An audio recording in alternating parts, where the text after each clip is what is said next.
आज के इस कार्यक्रम में हम आपके लिए लेकर आए हैं एक अद्वितीय राग जिसे सुनकर आपका मन प्रकृति की गोद में खो जाएगा। जी हाँ, हम बात कर रहे हैं राग वृंदावनी सारंग की।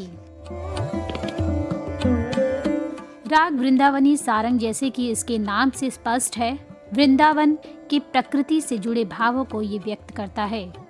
ये राग मुख्यतः दिन के तीसरे प्रहर यानी कि दोपहर में गाया और बजाया जाता है। इसकी रचना में शुद्ध ऋषभ और धैवत और कोमल निषाद का प्रयोग होता है। इसे प्रकृति और माधुर्य से जोड़कर देखा जा सकता है। वृंदावनी सारंग का संबंध शांति, संतुलन और वात्सल्य से है। इसे सुनने पर श्रोताओं के मन में एक गहरी शांति का अनुभव होता है। संगीतकारों ने इस राग को भगवान कृष्ण की लीला से जोड़ा है, विशेषकर कि उनके बाल्यकाल की मधुरता और मासूमियत से। इस राग के साथ प्रकृति की सुंदरता, वृंदावन की हरी भरी वादियों और भगवान कृष्ण की बाल लीलाओं का सुंदर चित्रण होता है। इसलिए ये राग भारतीय शास्त्रीय संगीत प्रेमियों के बीच विशेष स्थान रखता है। राग वृंदावनी सारंग की विशेषता यही है कि ये मन को सुकून देने के साथ साथ एक आध्यात्मिक अनुभव भी प्रदान करता है। इसे सुनकर लगता है जैसे कि हम वृंदावन के उस अद्भुत वातावरण में पहुंच गए हो जहां भगवान कृष्ण अपनी रास लीला कर रहे हो।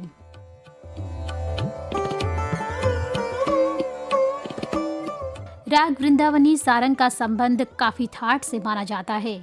इस राग में गांधार और धैवत स्वर वर्जित होता है, अतः इसकी जो जाति है वो औड़व औड़व होती है। राग के आरोह में शुद्ध निषाद और अवरोह में कोमल निषाद का प्रयोग किया जाता है और बाकी जो अन्य स्वर है वो शुद्ध प्रयोग होते हैं। कुछ विद्वान राग वृंदावनी सारंग को खमाज ठाट का राग मानते हैं, किंतु इसे काफी ठाट का राग भी मानना उचित है। राग परिचय ग्रंथ के लेखक हरिश्चंद्र श्रीवास्तव के अनुसार किसी भी राग का ठाट निश्चित करने के लिए स्वर से अधिक महत्वपूर्ण राग का स्वरूप होता है। स्वरूप की दृष्टि से ये राग खमाज की तुलना में काफ़ी ठाट के अधिक समीप है। इस राग के प्राचीन ध्रुपदों में कहीं कहीं आलाप शुद्ध धैवत का प्रयोग मिलता है, किंतु वर्तमान में इस राग में जो है शुद्ध धैवत का प्रयोग कभी नहीं होता। सारंग के कई प्रकार है, जैसे कि शुद्ध सारंग, मियाँ का सारंग, मध्यमाधि सारंग आदि। इस राग की रचना उत्तर प्रदेश के ब्रज भाषा में प्रचलित एक लोक संगीत के आधार पर हुई है। साधारण बोलचाल की भाषा में राग सारंग का अर्थ वृंदावनी सारंग ही माना जाता है।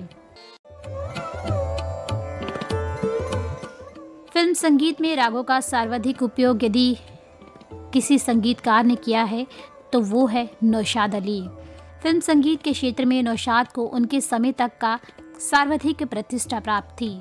नौशाद पहले संगीतकार थे जिन्होंने अपने व्यक्तित्व और कृतित्व के बल पर फिल्म जगत में संगीतकार का दर्जा भी नायक या निर्देशक के समकक्ष ला खड़ा किया।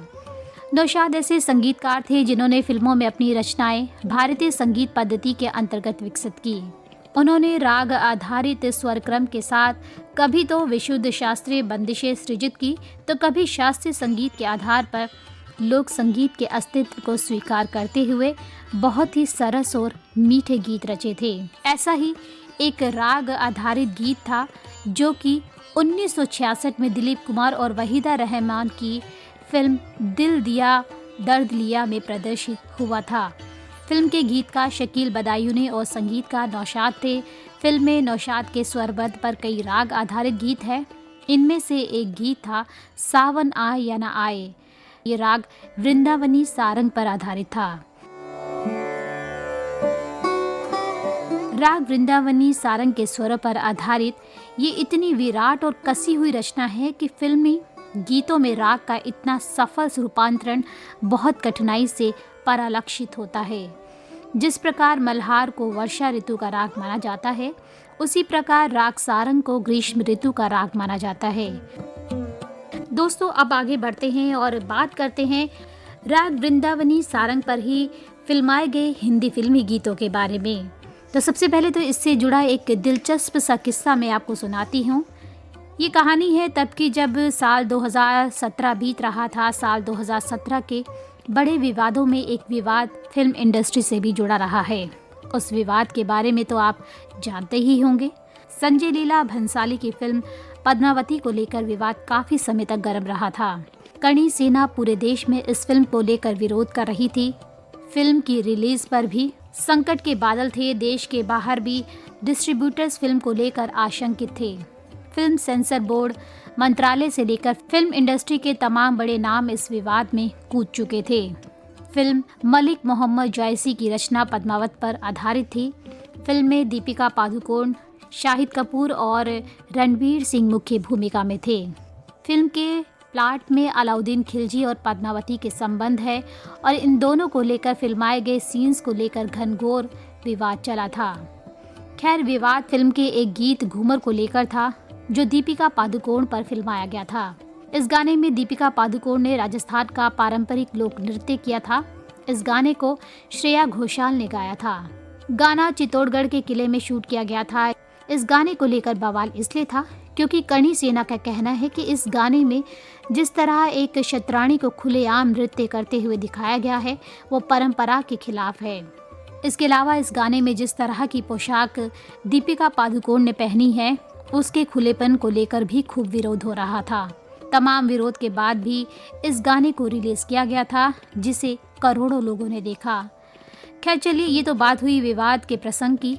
अब हम अपने राग पर आते हैं।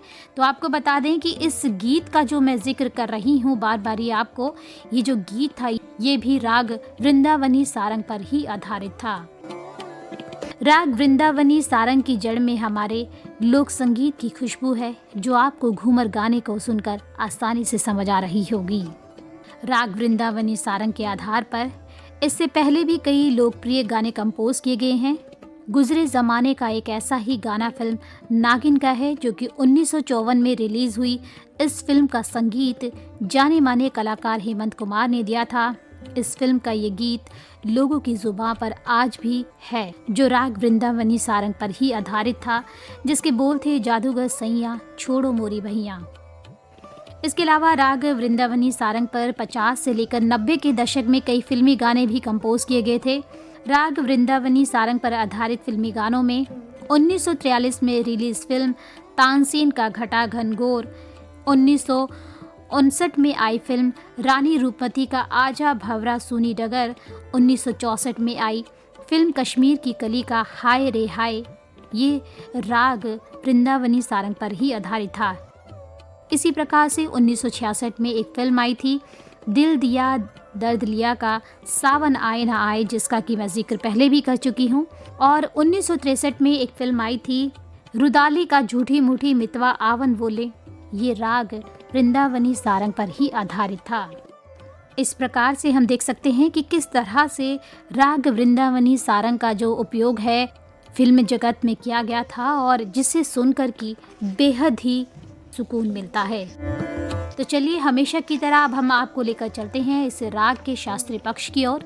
राग वृंदावनी सारंग का जन्म जो है काफ़ी ठाट से माना गया है। इस राग में गा और धा नहीं लगता है। इस राग की जाति औड़व औड़व है। इस राग को लेकर एक मतभेद भी है। राग वृंदावनी सारंग का वादी रे और संवादी पा है। वादी और संवादी सुर को लेकर हम हमेशा आपको बताते हैं कि किसी भी राग में वादी और संवादी सुर का महत्व वही होता है जो शतरंज के खेल में बादशाह और वजीर का होता है। दरअसल कुछ जानकार इस राग को खमास थाट का राग भी मानते हैं। हालांकि ऐसा कहा जाता है कि किसी भी राग के थाट को समझने के लिए उसके स्वरूप को समझना जरूरी है। स्वरूप के आधार पर राग वृंदावनी सारंग खमाज के मुकाबले काफी थाट का राग दिखाई देता है। इस राग में कई प्रकार प्रचलन में हैं, यानी कि वो गाए बजाए जाते हैं, जिसमें कि मियाकी सारंग, गौड़ सारंग और मध्यमादी सारंग। राग वृंदावनी सारंग में छोटा ख्याल बड़ा ख्याल तो गाया जाता है, लेकिन ध्यान देने वाली बात यह है कि इस राग में ठुमरी नहीं गाई जाती है। आमतौर पर इस राग को राग सारंग भी कहा जाता है। तो चलिए अब हम आपको बताते हैं इस राग में जो आरोह है वो किस प्रकार से होता है। तो आरोह की बात करें, आरोह जो है वो इस प्रकार से होता है नी सा रे मा पा नी सा। अवरोह जो है वो इस प्रकार से होता है सा नी मा पा मा रे सा। और इसकी जो पकड़ है वो कुछ इस प्रकार से होती है, नी सा रे पा मा रे नी सा। राग वृंदावनी सारंग को जो है आप हनुमान चालीसा के कई स्वरूप में भी सुन सकते हैं।